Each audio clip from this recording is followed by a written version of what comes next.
Okay, so this is going to be fun. All right. So welcome to you, Rich O'Donnell, retiredassessor.com. Santa Claus doesn't exist, but you do, because I'm talking to you right now. And you make people happy. That's what you do for a living. I mean, we can talk about how you make people happy, but you make people happy because you are the guy that we call when we are overassessed and we need to grieve our taxes. Is that fair? Well, that is fair, but there are a lot of other topics we cover other than challenging assessments. Great. So this is going to fly by. So first of all, tell me about, your 30-second autobiography. Are you from Westchester? Are you from around here? Yeah, Scarsdale, PO, Yonkers, born and raised and lived in the house my parents built. I ended up landing in the town of Eastchester back in 1980 and Gotcha. became the town assessor. And then I retired in 2010. So I did spend 6 years with the town of Mount Pleasant as the assessor. Assessors serve 6-year terms, by the way. And I was also simultaneously the assessor for the village of Tuckahoe while I was at the town of Eastchester. You were doing a lot of assessing. Yeah, this is true. This is true. And there was even a 2-year period when I jumped to the private sector, and I was a commercial appraiser for that period. That would make a lot of sense to me. Yeah. What did you do prior to getting into the assessor's world? Well, actually, when I started in the town of Eastchester, I was worked in the comptroller's office, and back in '85, they needed somebody to help, believe it or not, computerize the assessment roll. It was done on an addressograph system, metal plates run across paper, which now makes me feel really, really old. But that was the way it was done. And back in 1985, they needed somebody to help computerize. And then I ended up helping them with that project in the assessor's office. Then I stayed there and eventually became the town assessor. So that is my area of expertise. And that's what we hope to do, is help everybody and anybody answer the questions that they have regarding assessments and taxes. Right. So where'd you go to high school? I went to Iona Prep. Gotcha. You're a Gale. Yeah, this is true. Now, I am also a Gale. However, I'm a different Gale. I went to Kennedy up in Somers, and we were also the Gales. Oh, sure. Okay. The Irish Catholic thing. What's a tough Catholic guy? Okay, a Gale. Yeah, you got roughed up by the brothers, I assume. Yeah, we had our challenges. So, you Iona Prep, you're local guy, accounting background. You were a comptroller, got into the assessor space by helping them computerize the records, which was a forward-thinking move on their part. God, 85, the world was like a dot matrix computer world, Oh boy, it was a struggle getting that done, but it was fun. Yeah. So,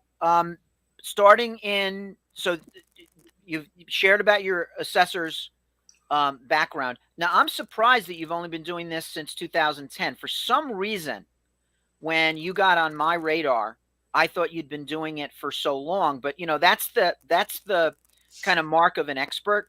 They never look like a rookie. Well, thanks, Phil. But I actually did start a little earlier. In order to anticipate my retirement, I wanted to make sure my second career was going to be viable. So I overlapped. I worked on my own time prior to retiring to make sure that I would be able to have a viable second career with the number of cases. And it turned out to work out beautifully. Then there was a state program where older serving municipal employees could retire early. Long story short, I got a 2-year get out of jail free card because I wouldn't have been old enough to retire till I was 56. I retired at 54, and it worked out beautifully. So I had been doing consulting while in local government, and then I just seamlessly retired and then continued with my own business. Okay, so this question's out of left field, but you may be able to relate to it, and there's people that can relate to it probably. Retiredassessor.com, for me, has got to be one of the best web addresses for your line of work that I can imagine. So there must have been at some point when you said, we got to put up a website. How are we going to brand this? And for me, I'm on GoDaddy. I'm like, whatever the URL is, and it's available. What did it feel like to find out either from your web people or yourself that that's actually available? Retiredassessor.com, like hit add to cart, hurry up. Like, had a good feeling? Well, it's funny because several people are trying to talk me out of it. Some people are saying, it sounds like you're an old guy and not really, enthusiastic or energetic enough to be a consultant. But I stuck with it, and I was thrilled to get that domain. And I do believe that it is kind of tells a story in one little blurb. It is the shortest, most concise, and most hard-hitting elevator speech that I can imagine. And whoever was afraid that I think whoever was afraid that it wouldn't make you sound like an expert or make you sound like you're old and tired, was not seeing the big picture. And that's, look, when you are an entrepreneur, when you are captain of your own commerce ship, you do have to stick with your gut, right? Yep. Our branding in our company is red. And I had people say to me, well, red's bad, red means stop, red means red ink. And I was like, yeah, but if you put up a red sign in someone's yard, it doesn't show up in nature very often. And plus, it's worked out okay for Cornell University, and this is true. Fire department kind of likes it. I don't know. I kind of think, and no regrets. So talk to me then about like what it was like when the ink dried on the actual retirement, and this was it. This was your only oar in the water. What were those first few years like? Well, it was a little bit confusing at first. Word got out that there was a retired assessor, and he would take calls, and I would get a call from an attorney and spend 15 minutes, and from realtors and from appraisers and title people. I began to get a lot of phone calls, and at first I was a little concerned, saying, "How am I going to make money?" When in fact, all I'm doing is speaking with people on the phone every day. I can't charge somebody for 15 minutes on the phone, and I wouldn't. It's just not my nature. But as it turned out, that turned into our secret sauce, where I decided that that's what we're going to do, is we're going to accept calls 7 days a week from anybody and everybody who has assessment and tax related questions, and we're going to get back to them the same day. Now, every once in a while, I'll goof up, but we are 7 day a week business. We're in a service business. We recognize responsiveness as being a big part of that. And accordingly, anybody who has questions about taxes and assessments in our service area, which is Westchester, Rockland, Putnam, Dutchess, and Orange counties, can call us anytime. We're going to give them the answer they're looking for. And sometimes it's good news, sometimes it's not. But we're in the business of helping people, just as you are with your business, Phil. Thank you. And there's another stroke of genius you pulled. Okay. And that was you got involved with the association because apparently you got the memo that I should be talking to real estate agents and realtors and brokers. This is a value add for licensees to have me in their Rolodex, because that's how I learned about you. I would go to association events, and there you were. And I would imagine it's been a good relationship with the Realtor Association. Very much so. The presentations that I do, whether it be the 3 hours with Hudson Gateway Association of Realtors or with individual offices, is called property tax due diligence. I believe that both the general public and many realtors are confused about the ins and outs, the minutia with property taxes and assessments. I don't know whether a lot of people understand it. And believe it or not, we represent 25, 30 attorneys every year. And that suggests that this is an area of expertise that most people shy away from. Most people are not comfortable with. There's a lot of little tricky things, a lot of strategy decisions to make when you're filing cases. And long story short, that is what led to my association with mostly realtors who are happy to get the information that they need in order to properly service their customers and clients. Okay. So what are some of the things that you found early on were confusing people in the industry? Because this is where we really get into the red meat of why what you do is so important. Well, people will look at an assessment, whether it be on the assessment roll or in an MLS listing, and it's just an odd number. It's neither the taxes nor the value of the property. Unless it's a full value municipality, then the assessment will reflect the assumed full value of the property. But in many cases, using Eastchester for an example, you will see an assessment that'll say $7,500. You say, wow, the taxes are a lot more than that. It's Yeah. certainly not the value of the property. But what it was the value of the property in 1941 when they last did a revaluation. So Exactly. in order to take that $7,500 assessment and make it meaningful, we translate that by a factor known as the residential assessment ratio, available on our website. And I happen to know that Eastchester has a 1.03% residential ratio, meaning a $7,500 assessment equals a market value, an assumed market value for tax purposes of $728,000 and change. That simple 2-second exercise is a game changer for many realtors who don't understand, or any taxpayer who don't understand how it really works. It almost appears to be designed to be confusing so as to, and I know that's not the case having worked in local government, but clearly it is such a confusing process that it almost looks deliberately so. It does look like a shell game. So my own personal experience. So I started selling real estate, even though I'm from Ossining, but I started selling real estate in Rochester. Long story, not going to bore you with it. But up there, assessed values were market value. And of course, it was Rochester. It was the 90s. So I was selling houses, $75,000, 90, 120, $30,000. And the assessments were roughly in that ballpark. So then I moved back home. It's 2005, 2006. I buy my own house here. The assessed value of my home when I bought it was $32,000. And and like you said, it seemed like a shell game. Like, what does that translate to? And, you Google it, and then you start getting like misinformation because all real estate's local. So you get mill rates and, residential values, the RAR that you referred to and everything like that.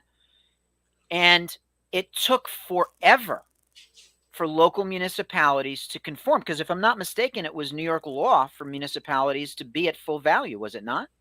Not full value per se, but the real property tax law says all properties must be assessed at a uniform percentage of value. It doesn't have to be 100% of value. Why you would do a revaluation and not put it at 100% of value, that would be deliberately deceiving in my opinion. However, the law says all properties must be assessed a uniform percentage of value. That, of course, is subjective. And then the state will issue coefficients of dispersion to measure whether some municipalities, even if they're not at full value, are in conformance with state standards. But revaluation did take hold in certain municipalities. I believe there are 10 or 11 in Westchester who had frankly, the political courage to do so. Many people will disagree with me and say that's a bad thing to do, but it's all based on fairness, based on value. Yeah. So, for example, in Greenberg, when they did it, they had $5-6 million mansions overlooking the Hudson River were paying tax on an assumed value of $800,000. Well, it's a zero-sum process. So guess who's subsidizing that property owner? It's all the other taxpayers. They can't fix it without doing a town-wide reval. That's what they did. It certainly causes pain for some people and social ramifications, no doubt about it. Yeah. But in terms of an assessor's responsibilities and a municipal responsibility, it's got to be fair. It must be fair, and that's the best way of doing it. Absolutely. So there was a big movement in the past few years. I want to say 5, 6, maybe 7 years ago. I could be wrong, but there seemed to be a very significant movement all over Westchester, certainly from under my backyard, that a lot of properties did get rid of this, 30, like my house got assessed at, something far more reflective of market value. So here's the next question. Why was it so hard? If for example, when I went into an assessor's office, say in 2012, and the assessed value was, $27,000, and the house had just sold for $500. We know that that's not the assessed value. And the assessor, we walk into the assessor's office, and he's there, and he's like, okay, so that translates into blah, blah, blah, you know, and then he would tell us with a keystroke what the actual value translated to. Why was it so hard for the municipalities to not just hit, you know, control whatever and do that for all of the properties? Why did they have to bring in companies and redo everything and almost start from scratch when they already had the values kind of programmed in with that formula? Well, the values based on the partial assessments were clearly inequitable. And for that reason, a revaluation would be necessary. And when you do a revaluation, there are state standards, and you do need to start from scratch. You need to get a new inventory. The municipality I spent most of my career with, town of Eastchester, the last reval was 1941. And in Mount Vernon, Abraham Lincoln was still alive when they did. Accordingly, they need to start from scratch, assume nothing, begin to collect new inventory, inspect every home possible, and make it transparent, make it accurate. And that starts with literally throwing out the old assessment roll and implementing a much newer, fairer. So what you would be suggesting, or your comment would be saying, simply taking the inequitable assessment roll, bringing it to full value, and then lets people see where they stood. That would take care of the people who are overassessed. That would make it transparent. But how you raise the underassessed properties can't be done without a revaluation. Yeah. So in fairness, from my research, it was Lincoln's second term. Brief as it was. Very good. Very in good. fairness, you know, I just want to say that. But you just made a very important point, which was that the inequities were, to a large part, masked by this sort of factor that they used. Correct. So if they were going to, so there were really two problems that this addressed, not just one. It wasn't just that there was an inexplicable number that annoyed people, but there was also an overall need to reassess each municipality. And that's why you would start from scratch, because it just wasn't one thing. It was a dual issue, and they killed two birds with one stone in that process. Correct. And I think people should understand that the assessment process is a zero-sum process. In other words, the town, the county, and the school all independently adopt their own budgets. And those budgets are simply apportioned by the assessment roll. And therefore, the pie remains the same size. It's just individual slices of that pie would be increased or decreased according to the value of the property. So people think that raising assessments raises revenue. It does not. People think that challenging assessments and reducing assessments deplete the revenue. It does not. It simply creates a fairer system, and it simply creates a system where some people's slice of the pie will be increased if they're underassessed, and vice versa. That's a good point, because, you know, I've had people say this to me, and this is one of the pain points that licensees face in the field, right? So a house is assessed, let's just, you know, use market value reflective numbers. You know, a house is assessed at $500,000, and we sell it for $650,000. And that is, let's just say, maybe a 40% change in price. And the people are worried that their taxes are going to increase by 40%. Now, there's sort of two things that I've heard agents say to assuage the client, but I don't know how accurate those things are. And the two things the agents have said are, well, wait, there's a cap that passed under, I think, perhaps Pataki, about how much taxes can increase. And the second thing was, it's not Candyland for the municipality. There's a finite number of dollars that the municipality needs, for example, the school budget and everything like that. And they can't just, the school budget's not going to go up 40% and everybody, you know, and the schools suddenly get rich. They're going to even it out. And yes, probably they'll go up, but it's probably not going to be that bad. I think the first thing is the one that's murkiest for people.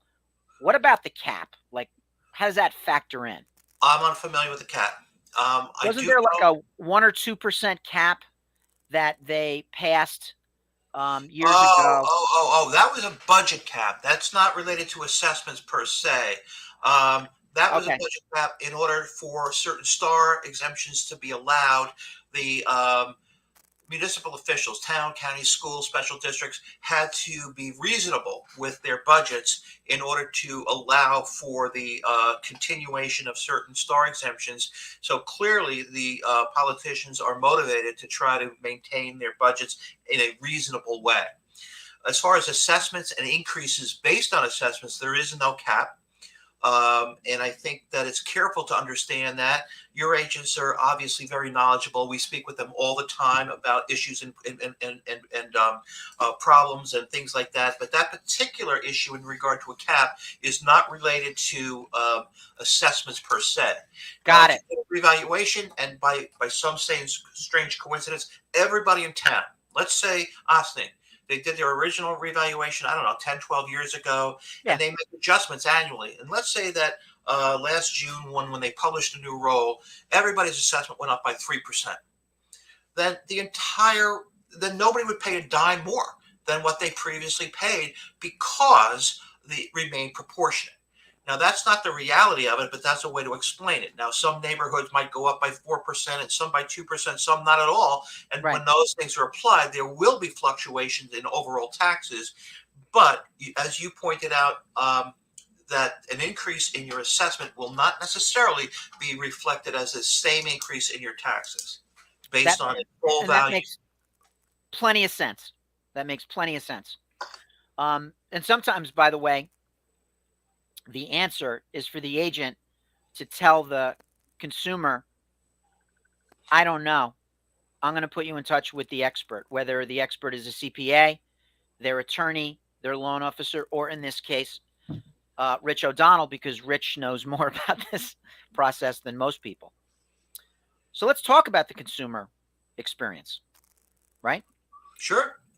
The source of referrals, by and large, is going to be professionals in the industry, attorneys, title companies, agents, so forth. But the client, the customer, is going to be the taxpayer, the homeowner. If I were of the opinion that my house is overassessed, I call you, and what would my expectations be? What would that process look like? What we would do is we're going to translate that assessment, if it's not a full value municipality, immediately, and tell you that you as a taxpayer are paying taxes as if your home is worth 650,000, for argument's sake. Right. You then react to that. Many people in that initial conversation are going to say, "Well, I just had an appraisal done for a refi, or I know of a neighbor who just sold their home is comparable to mine, and I could get at least 8 for my home." And we would say, well, then under those circumstances, I wouldn't go to a town hall for a fishing license, let alone challenge my assessment. It doesn't make sense. You're under assessed. You agree that you're under assessed. Leave it alone. It's about Yeah. fairness. It's not about taking a shot. It's about fairness. And if, in fact, during that conversation, we are not able to ascertain whether the property is overassessed, we have a mechanism on our website called Property Profile. It's simply a way for a taxpayer to describe their home as accurately as possible. They press the button, send it to us. We will then acknowledge receiving it. We send that to a third-party professional appraiser, and within about 48 hours, we're going to call you and let you know the appraiser's opinion as to whether you're a candidate for reduction. We're always careful to tell people that this is a subjective business. Others could have a different opinion, but in our opinion, based on the appraiser's opinion, we think it's fair. You're underassessed, or you're in the ballpark. It's not designed to be completely accurate. It never can be. So if you're within, 10% in most municipalities, we're going to say we think you're fair.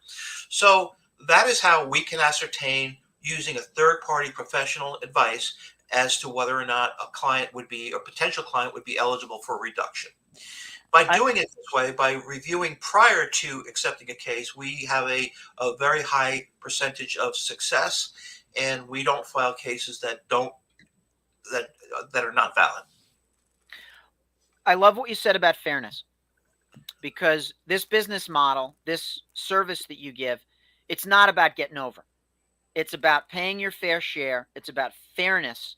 It is not about gaming the system or something like that. This is about everybody paying their fair share, because we all have to contribute to the communal good, right? We need roads, we need schools, we got to pay our teachers, we got to pay our police, fire, et cetera, et cetera.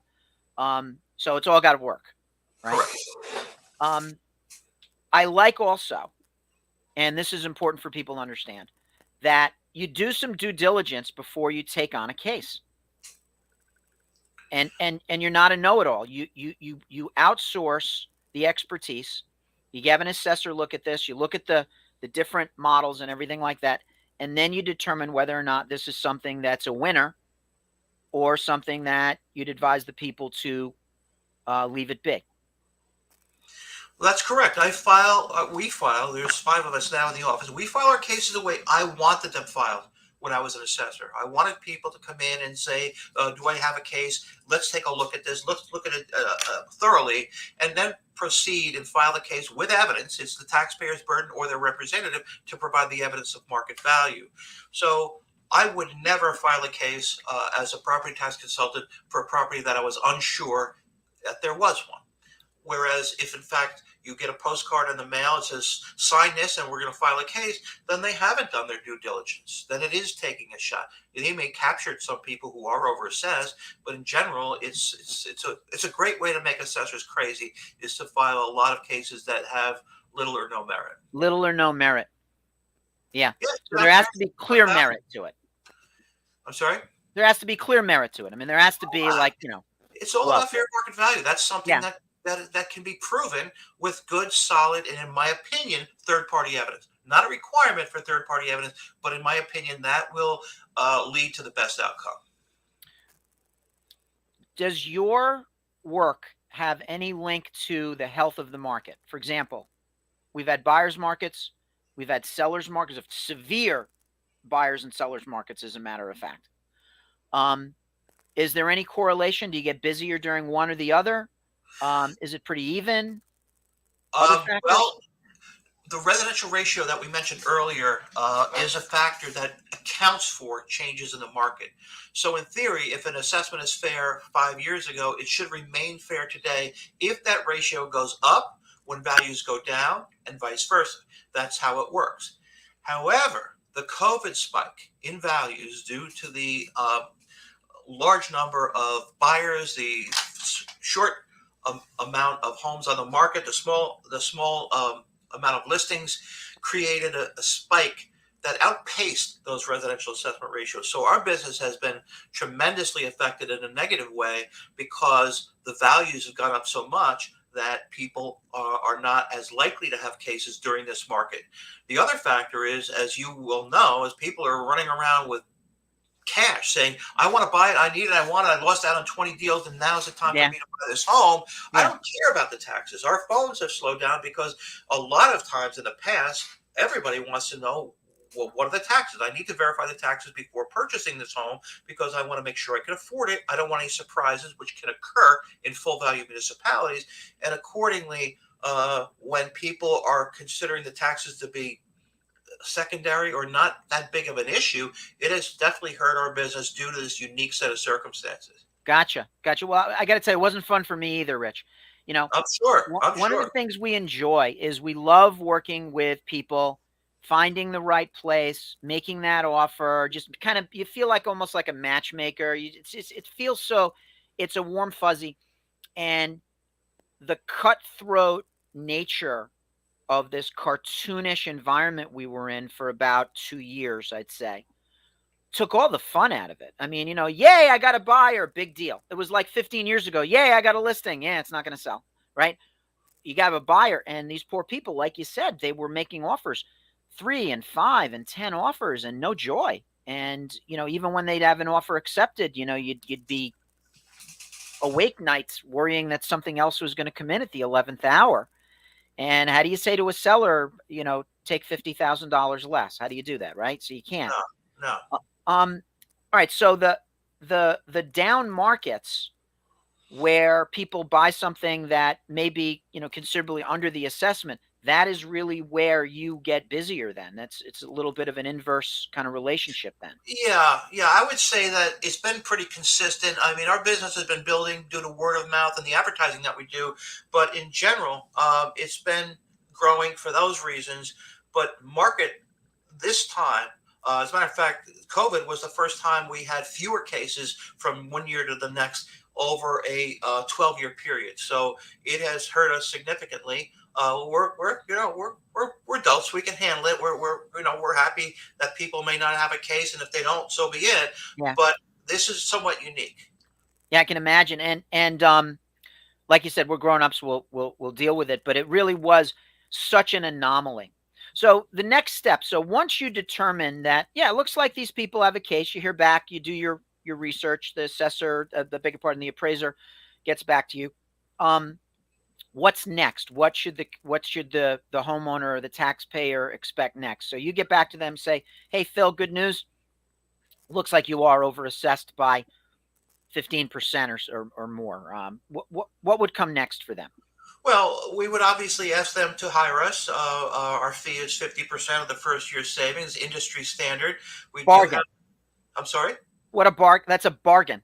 Well, so, taxes will be saved for years to come. So in that sense, it absolutely is. You Yeah. save $5,000 each and every year. There's a one-time fee of 2,500. That is in that sense a bargain. Yeah. The appraisal fee is paid by our client, but that's refunded in the unlikely event we're unsuccessful. And then we file the case with the town, and I'm going to use Westchester towns for this example, Phil, because they're all the same calendar.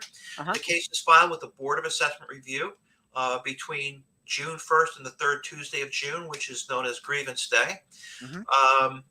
The board will deliberate over the summer, and they're independent of the assessor, by the way. They will deliberate over the summer and issue their decision on or around September 15th when a final roll is published. And that's related to the school budget, right? No. The school budget actually gets voted on in November. Okay, yeah. Go on. Well, what happens is the September 15th is the final roll date. The letters are sent. We tell our clients nothing bad can happen. The boards have two things they can do. They can lower the assessment or they can deny the case. And denials are very, very common in all jurisdictions. They're overwhelmed many times. Many times taxpayers don't submit enough information. So denials happen all the time. Insufficient reductions as well. So on that date, September 15th, you're going to find out whether or not your case has been successful. We will then advise our clients as to whether we believe the reduction, if so, is appropriate. Again, if it's very close to what we were seeking, we generally say it's rough equity. It's designed to be exact. And, to pursue another percentage point, it doesn't make sense to do so. Or if we're unhappy with the decision, either in the form of a denial or an insufficient reduction, we move on to the second stage of the case, which is a Supreme Court proceeding known as SCAR, Small Claims Assessment Review. Ultimately, we'll be assigned trial dates, and then we begin to negotiate with the municipality. We then do our very, very best to achieve the best possible scenario. It is subjective. There are times when comparable sales will occur after the appraisal's been done, which will help us sometimes, and sometimes it will hurt us. So the clients have to understand that evidence can change, but in general, we know how to negotiate. We know all the assessors. We know where to be more aggressive and where to be, where we're going to be treated without that. Yeah. Without that being necessary. So, Small Claims Assessment Review, SCAR. I love your acronyms. Not mine. You got COD and RAR. You got a lot of cool acronyms here. Yeah, thanks. Is that the same as tax certiorari that the attorneys? No. Tax certiorari is called Article 7. That is another option if you're denied by the Board of Assessment Review or issued an insufficient reduction. That is filed also with the state Supreme Court with an attorney, and that is typically a lengthier and more expensive process. You hear about the term tax certiorari, and generally that applies to commercial properties or high-end residential where it makes sense to go that route. And that can take quite a long time. And years build up. You can't go back if you miss a grievance period. You can't go back and get anything. But if you file an Article 7 after each grievance period where you've been denied, it can build up to a case of 2, 3, 5, 10 years. And then eventually, when it's resolved, refunds will be issued for all those prior years. That's very unusual for residential properties. It's generally commercial properties in the tax cert category. Gotcha. SCAR is a process that has been created to be more taxpayer friendly and to have a much faster turnaround in terms of the results. So when you go to SCAR, chances are your case will be negotiated or tried, and the results will be complete by the time it's effective for savings, which is in April of the following year. The town and county bill is the first bill affected in Westchester towns. There's a couple of exceptions, such as Harrison and the city of Rye, but all Westchester towns otherwise have the same calendar where the grievance is filed in June. The decision is made by the Board of Assessment Review in September. You go to court if necessary, SCAR, Small Claims Assessment Review, and the outcome of SCAR, whether it be a trial or a negotiation, will be put in a form of a court order and implemented on the April town and county bill and all bills going forward. So if I were just walking into the room listening to this, I would say to myself, this guy knows what the hell he's talking about, because what you just explained to me is not something that a bullshitter could memorize. You know what I mean? I have a feeling that you've probably explained this 1,000 times to people, like how it works. About that. I would imagine about that. Have you? So there's a lot of different options here. You almost have to educate people on the different contingency tree of what could possibly happen through this process. Right? Yeah, when we are retained, our contract explains very simply and very clearly what the options are, what we will be doing, when you'll be hearing from us, those long periods in which we simply don't have an answer yet. And we try to educate our clients, not just say, all right, you'll hear from us one day. We try to be very thorough in the very beginning so people know what to expect. They have realistic expectations, and we do our very best to deliver. But okay. It is a 3-part process. In the event that you're denied by the Board of Assessment Review or issued a decision you don't like, your options are mostly residential. You're going to go to SCAR. And residential is defined by 1, 2, or 3 family. Everything else, except for residential vacant land, is commercial property in the assessment business and must go to tax certiorari Article 7. Okay.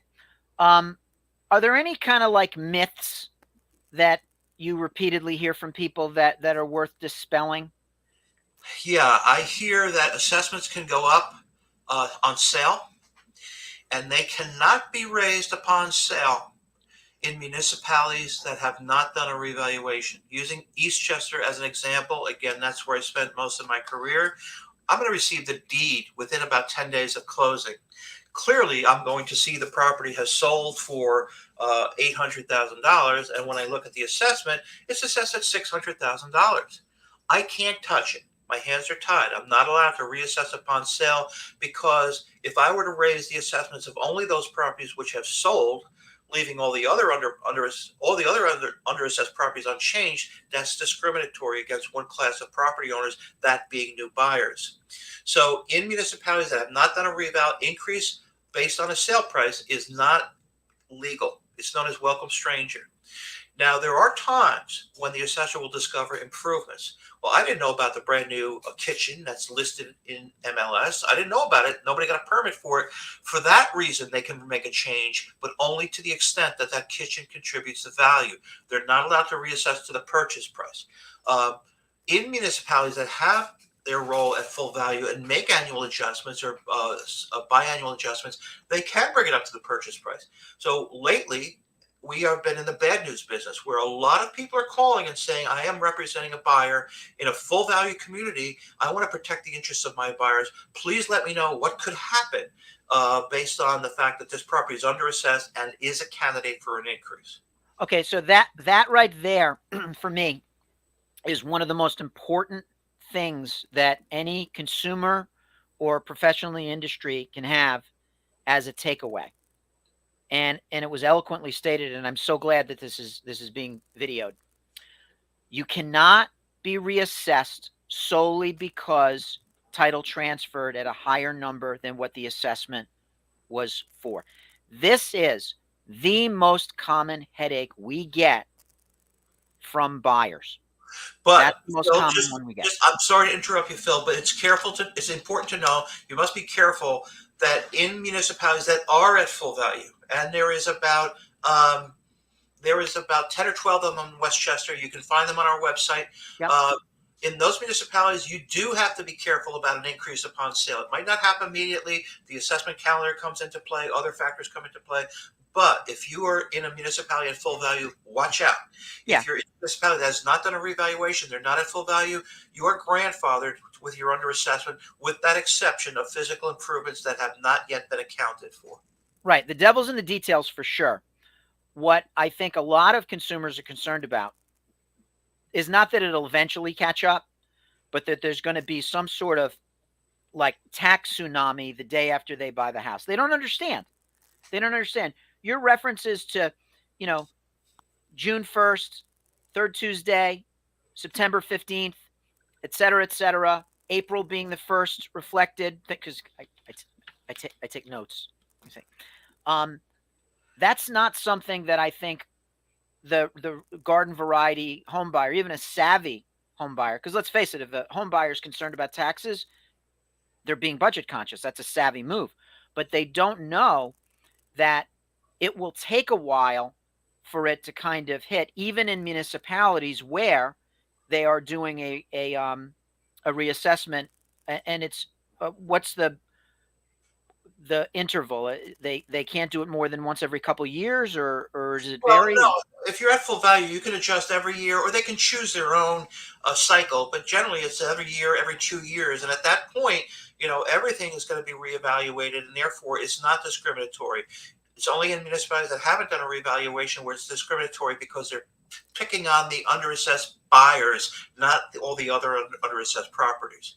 So I think in that case, though, even when they are going to be doing the reassessments, you are thrown in a bigger pool where they're not going to do screw you in particular necessarily because you just sold for this, but they're going to look at the characteristics of your property, what it has in common with similar properties. Everybody is standing in the same level of water, right?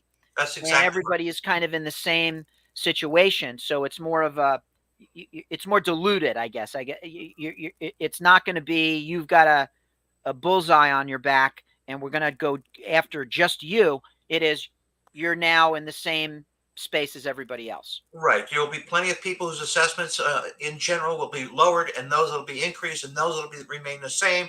But in general, you're absolutely correct. It's a as I said earlier, a zero-sum process where they're simply trying to make it fair. You're going to pay your fair share based on your slice of the pie, which is the assessment of your property. The budgets are simply apportioned by that assessment roll. Yeah. And a lot of people think that there's more to it. There's not. When they release the numbers revaluation, each time we get calls from people, we do our due diligence. Their assessment was raised to $3 million. What could you sell your home for? Well, 3.5. Well, you're not overassessed. You're frankly underassessed at that value. Yeah. And the next question is, but what else can we do? Well, nothing else. It's ad valorem based on value. That's all there is to it. And that's what we tell people is focus only on your own market value. Right. Now, the other thing that would trigger reassessment is improvements, right? So I put in a new kitchen, I put on an addition, I raise my roof, I finish my basement, I add a bathroom, et cetera, et cetera. Those things, when they do the final sign off, are going to be put into presumably the property card. I got to tell you though, Rich, this is sort of an interesting thing. I've been in a lot of municipalities, Yonkers jumps out at me as well, where the assessor's office is aware of an improvement, but the building department wasn't aware of it. I sold a house years ago. There was a master bath. In some models in that neighborhood, that master bath was supposed to be a walk-in closet. But this was never, they opted, I guess, with the builder in the 60s or whenever it happened, to have that master bath put in. But it was, and the assessor knew about it. It was taxed on on the extra bathroom, but it never made the building department's property card. And the people at the tax office said, yeah, we don't talk to each other all the time, or well, I don't remember, but it was sometimes that there's a little bit of a disconnect between the two. Well, obviously, for permits which have been issued, the assessor will know about it. Obviously and automatically, the assessor is going to get a copy of that permit and can make decisions as to what, if any, increase should occur based on that improvement. What you're talking about are illegal improvements, and Yeah. you might be surprised at neighbors who will send an anonymous letter with the return address saying "concerned taxpayers," where they're going to rat out their neighbor, letting them let the assessor know that, yeah, they did convert that closet into a bathroom. With new construction, assessors are very, very wary of that type of situation where some builders might do the finished basement after closing or consider it as a separate contract, and it doesn't appear in the plans. All kinds of cat and mouse situations in the assessor versus taxpayer versus assessor world. And then there are some assessors will drive around town as is their responsibility. Assessor's obligation is to discover. We all know that people make improvements without permits. We call it midnight carpentry. And we all know that people do it routinely. So assessors, if they were to allow that to slide by, effectively are allowing that property owner to be subsidized by everybody else. So it's a combination of people will see, 4 dumpsters in the driveway and 5 contractor vans and say, wow, there's been no permit issued. What's going on here? Anonymous phone calls and, tricks of the trade. As I said earlier, if you're having a new subdivision constructed and you're going to want to know, even if it's not in the listing or it's not in the plans, whether that basement is going to be done after the fact. Nobody's going to fool an assessor all the time. So I got a good one for you. All right. To your point. All right. So I went to college down in Philly, outside Philly, but I spent a lot of time in Philadelphia, and South Philly especially kind of hugs the Delaware River. And right across the river is, just like us, New Jersey. And there would be officials from the city of Philadelphia that would be at the Ben Franklin and the Walt Whitman Bridge down there, looking at cars that looked like they had gone to Home Depot and were heading into South Philly. Oh my God. Wow, that is. I hadn't thought about that. Maybe I wasn't as good an assessor as I thought I was, because I mean, New Jersey's not across the river from Eastchester. You know what I mean? It's like right there. You know what I mean? When you're in Philly, so that the toll booth was like, there's no toll booths in Eastchester, but these guys, and we heard about it. This was years ago. They would follow contractors around, and when they stopped in front of a row home and everything like that, and they'd run the address. And the people would get a love letter from the city of brotherly love. Well, that is. So what you doing? Maybe my former colleagues would want to know about that practice. I've never heard of that. I guess it makes sense. I think it's a little aggressive. It's a little aggressive, don't you think? Yeah. No, when I realized, as compared to some other jurisdictions after I retired, I realized that I was not particularly aggressive in some areas. I mean, there are some assessors that you put a new roof on, new windows, new boiler, and that will trigger a change. I was, consider that to be a maintenance item, and I wouldn't make a change. Could you argue that advanced value? Will you be bragging about that in a listing? Yeah, of course you would. But it was far too subjective for me to get involved. But I've seen some practices where assessment has been changed for some minor things. And I'm in your camp on that. I'm sorry? I'm in your camp on that one. Yeah. It's about fairness based on value. Nobody is so good that they can quantify value added by a new roof per se. You could argue cost, I guess, but I believe that substantial improvements, additions, renovations should be factored in, but not to go after every nickel and dime. I'm with you there. I think so. We've had, and both occurred in Mount Vernon, interestingly enough, ancient permits that had never been closed for. One was a roof from like the 50s, and one was a furnace from like the 40s or something like that. And it was completely absurd. But there are, we've had conversations with sellers. Well, I want to raise my price. Why? I put a new roof on. It costs $20,000, so I want to add $20,000 to my price. And it's like, so most people are going to expect that there's a roof.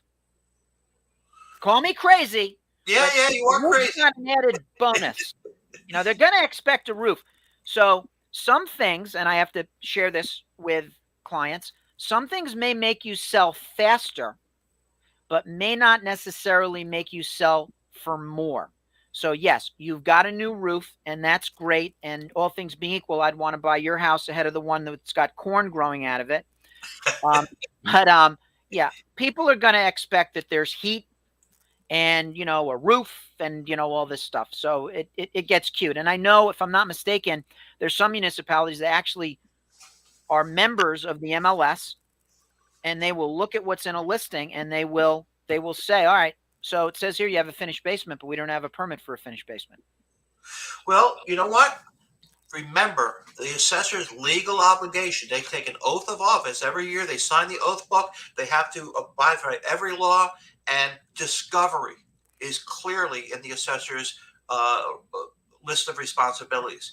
So although taxpayers would consider that to be a daytime Dracula, I think that it's about fairness to protect the interests of all the other taxpayers. Because if you as a taxpayer are gaming the system, so to speak, you're effectively being subsidized by your neighbors. Yeah. And yeah, absolutely. Within reason, assessors should try to keep their eyes open for improvements that have not been done legally. I think it's perfectly understandable. I think looking on the multiple listing service is far less crazy than hanging out in a trench coat and sunglasses over by toll booths, following pickup trucks with stuff in the back. That is new. I've had plenty of doors slammed in my face for not allowing me into homes, and I can understand that. But assessors to go to the extent of following contractor trucks, that's a new one. Hanging out at the toll booths. Well, we're talking about a city, Rich, that threw snowballs at Santa Claus. No one calls it the city of brotherly love, by the way, except people that don't live there. Well, fair enough. So at any rate, so I'm loving this. Is there any other myth? So the cannot be reassessed, screw you in particular on title transfer, that is a myth. There are nuances to it, and you've made it very, very clear that, it's not going to be, it's not a get out of jail free card. Is there any other kind of myth or inadvised, don't do this kind of thing that you'd have for a homeowner?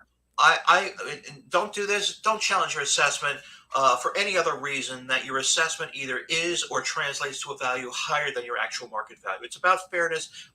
Don't just take a shot. Some people will return a postcard of the mass mailer groups each and every year to see what might happen. It's simply not the way it should work. Another thing I hear all the time is STAR is going away. And that is not true. STAR has been around for quite a few years now. And to use round numbers, basic STAR, maybe $1,500, let's say town of Eastchester, $3,000 for enhanced STAR. I can't imagine a politician saying we're going to do away with that. It would be tantamount to a huge tax increase for just about everybody in the state. I just can't imagine that being politically viable. I don't think STAR is ever going away, although it does change. We don't have time now to talk about all those, but on our website are all the instructions and descriptions and applications for all exemptions. Retiredassessor.com, you can find them there. And there's all kinds of little things that you can't get more than a 25% reduction in a grievance process. Well, that's partially true. If you're denied by the board, the second stage, small claims assessment review, SCAR, does have a 25% limitation, but that's on top of anything that you might have achieved via the grievance process. So that is somewhat of a myth. And there's a lot of little things that people can just call us about if they think that they're unsure if something is true or not. So your website actually does have a lot of kind of do-it-yourself, check this out, tools for a homeowner, and a homeowner would be well advised to bookmark it and check that stuff out. Yeah, but I also suggest people can call or email. We truly enjoy helping people. 70 or 80% of our day is non-income producing. Probably something that you're familiar with, Phil. but you need to help people in order to generate business, and we actually enjoy it, as do you and your wonderful agents. Yeah, yeah, love it. Any final thought? You know, we're getting toward the end of the hour here, which is hard to believe because I told you this would fly by. You're right. Else? What else? What other points do you think are worth making here, or final thoughts? And then we're going to talk about how we can best reach you. Even though we've got the crawl there, we can call. I think there's a email address that's in there. So there we go. Well, we have a lot of information on the website, but we also are happy to answer questions of regard. People are going to make improvements. Well, we can get you in the ballpark as to what kind of tax increase could occur based on a relatively quick and easy conversation. We can't guarantee anything in particular, but somebody's telling me they're going to be, putting a new roof on versus I'm going to gut renovate my house. We have ways of explaining and quantifying what kind of change in assessment and taxes there could be. We can never make any guarantees, but a lot of people are reluctant to go to the assessor. When I was in Eastchester, we actually gave written estimates for people who wanted to get an idea as to how it all worked. And most municipalities do not do that. So that's where we come in, where we can help people understand how it works, whether there should be an increase. Some people are tremendously overassessed to begin with, and they might not be an increase, even though they've made an improvement. So we look at everything in particular and answer questions 7 days a week, free of charge, in regard to any assessment and tax-related question, whether it be property specific or generic. People want an education, want to spend 10 minutes on the phone, 15 minutes on the phone, kind of getting a feel for how it all works. We're happy to do that as well. And there's a lot of different things: new construction, partial assessments, tricks of the trade. What's the best time of the year for me to make an improvement on my home and to build an extra year's worth of savings into that? For example, if you build at certain times of the year or you do a renovation certain times of the year, you can avoid paying an extra year's worth of tax on that improvement if you do it at the right time of year. So lots of helpful hints, lots of particular information, lots of good news in terms of whether an assessment can be reduced, which can be helpful in the sale of a property, and bad news too. People need to know in advance if they're in a full value municipality, they're purchasing an under-assessed home, they want to know where they stand and when in fact the assessment can change and to what extent. Wow. Dude. Wow. This is really good stuff for people. All right. So what is the best way for someone to reach you? Is it info@retiredassessor.com? Yeah, info@retiredassessor.com. The website is retiredassessor.com. The phone number, 914-779-4444. Don't be shy. There's no fee. Just chat with us if you'd like to do so. That's our business model. Our service area is Westchester, Rockland, Putnam, Orange, and Dutchess counties. Okay, so you're Westchester, five counties. Yes. Westchester, Rockland, Putnam, Dutchess, Orange. Gotcha. Correct. Super. That's I got to tell you, you should be on every real estate agent's speed dial in this association, and I think we should give your number to every homeowner that we deal with, because this is important stuff. Like you said, this is really about fairness. This is about everybody paying their fair share. If you're good, if everything's happy, great, leave it alone, right? Correct. We don't want to upset the apple cart. But if you are essentially subsidizing everybody else because you're over assessed, it's perfectly within your rights to get and smart to use an expert like you, Rich, to get the fairness put in place. And I can't tell you how valuable that is, really. Well, thank you, Phil. It's the taxpayer's responsibility to know these things. It's like a scholarship or anything else. Unless you study it, understand it, and go out and apply for it, you will not get it. So it is important people know what their rights are in this regard. And real estate agents knowing when they go on a listing presentation whether the taxes can be reduced, basically enhancing the value of a property. We call that financial staging when we represent sellers, because lowering the property taxes is effectively adding more money to the mortgage bucket, making the property more saleable. Looks like we got a question from the audience. Is there a network outside your area that you would refer to? In other words, I got a friend they've got a house in New Paltz or Albany or, Greenwich, Connecticut. You got people that. We do have referrals for New York City, for Connecticut, for New Jersey, upstate. A little bit less, but we always suggest people Google property tax consultant in their area or give us a call. There are times when we can even answer questions outside of our service area. We don't generally take cases. Every once in a while we do, but people can call and ask us the question, whether it be a referral or can you take a look at this specific item for us. Gotcha. Rich, I can't thank you enough. This has been, what I tell you, this feels like 5 minutes. Agreed. And we could go on. We could easily go on another hour, except we both have a living to earn. Thank you so much. Thank you, Rich Bill. O'Donnell, retiredassessor.com. We're going to meet again tomorrow. And for the other thing, for my agent's training, and I just can't thank you enough. You get I'll be like Bill O'Reilly. You get the final word, and then we'll do the outro. Well, thank you very much, Phil. I always appreciate working with you and your agents. Everybody is so diligent. I know they are because they contacted us about all this stuff. What that means is they're doing their very best to represent their buyers and sellers in a thorough, fair way. And that is something we recognize with certain agencies such as yours. So you guys have been wonderful friends to us, and we are always happy to help you and everybody else as often as you like. Great. I appreciate it. All right, Timothy, take it away. And thank you, Rich. Thank you. Have a great day.